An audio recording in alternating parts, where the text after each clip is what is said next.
Hello దోస్తులు ఎట్లున్నారు మంచిగా ఉన్నారా? వెల్కమ్ టు కుర్ర రజనీమణి 777 కుకింగ్ అండ్ వ్లాగ్స్.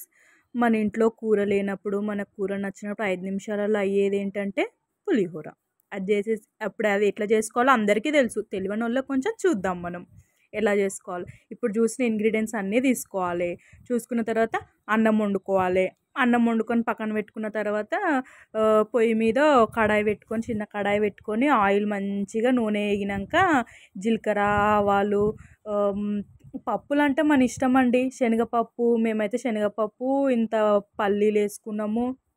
పల్లీలు వేసుకొని 2-3 పచ్చిమిరపకాయలు వేసుకున్నాము. మంచిగా గోలాలి అవి. అందులో జర్ర గోలిన తర్వాత 2 రెబ్బలు కలమాకు వేసుకొని, కలమాకు కూడా జర్ర గోలిన తర్వాత మళ్ళీ ఇంత పసుపు వేసుకొని జర్ర అటు ఇటు అనాలి. జర్ర కొంచెం పచ్చివాసన పోయే వరకు అటు ఇటు అనుకోవాలి. ఇక అనుకున్న తర్వాత 1 కిలో తీసుకున్నారనుకో, 2 నిమ్మకాయలు, 4 నిమ్మకాయలు 1 కిలోకి. అదే ఇక మేము తక్కువ తీసుకున్నాం కాబట్టి, నా మందమే కాబట్టి జర 1 నిమ్మకాయ తీసుకున్నాం. మంచిగా నిమ్మకాయ అందులో వేసుకొని, నిమ్మకాయ మన అన్నానికి మంచిగా పట్టేటట్టు మంచిగా కలుపుకోవాలి.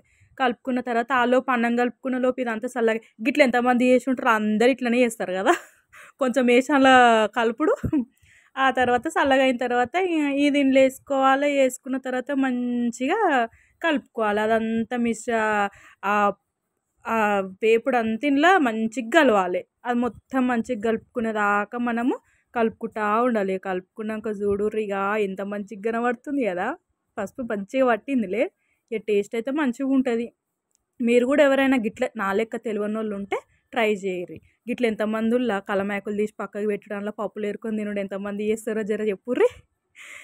సరే, మీకు తెలియకపోతే ట్రై చేయండి.